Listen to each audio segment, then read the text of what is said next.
చా అరే నేను ఒక నంబర్ చెప్తా, ఆ నంబర్కి 10,000 కొట్టు. 10,000 కష్టం, కావాలంటే 5,000 కొడతా.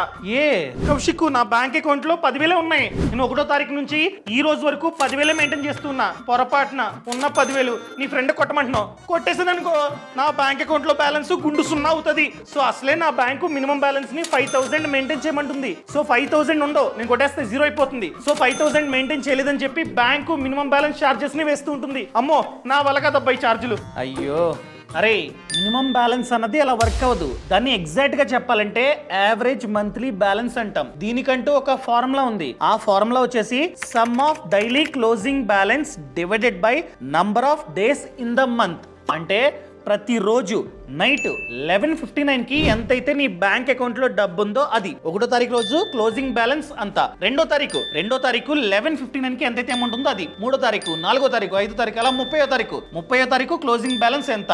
ఇదంతా లెక్కేగా ఒక అమౌంట్ వస్తుంది డివైడెడ్ బై 30. ఎందుకంటే number of days in the month. లెక్కేస్తే ఎంతైతే అమౌంట్ వచ్చిందో అది. ఒకవేళ అది కనుక మినిమం బ్యాలెన్స్ అమౌంట్ కంటే తక్కువ ఉందనుకో, అప్పుడు మాత్రమే పెనాల్టీ. అదే ఎక్కువ ఉందనుకో, ఎటువంటి పెనాల్టీ లేదు. నువ్వు ఒక్కరోజు క్లోజింగ్ బ్యాలెన్స్ 1,00,000 ఉంది, 1,00,000 వేసావు, ఆ రోజంతా ఉంచేసావు, తర్వాత రోజు తీస్తావు అనుకో, ఎటువంటి ప్రాబ్లం లేదు. లెక్కేస్తే చాలా ఎక్కువ వస్తుంది అమౌంట్. అర్థమైందా? నువ్వు చెప్పావు 1వ తారీఖు నుంచి ఈ రోజు వరకు, ఈ రోజు 20. సో 20వ తారీఖు వరకు నీ బ్యాంక్ అకౌంట్ లో 10,000 ఉంది. సో ప్రతిరోజు క్లోజింగ్ బ్యాలెన్స్ 10,000. సో 10,000 వేసావు అనుకో, నా ఫ్రెండ్ కి నీ బ్యాంక్ అకౌంట్ లో 0 ఉంటుంది. సో మంత్ ఎండ్ వరకు 0 ఉంది అనుకుందాం. So 10,000 closing balance into 20 days, total గా 2 lakh డివైడెడ్ బై 30 ఎంత? 6,667, విచ్ ఇస్ హై. 5,000 కంటే ఎక్కువ ఉంది. సో ఎటువంటి ప్రాబ్లం లేదు, ఎటువంటి పెనాల్టీ నీకైతే పడదు. క్లియరా? అయితే 5,000 కంటే ఎక్కువ ఇప్పుడే కొడుతున్నాను చూడు.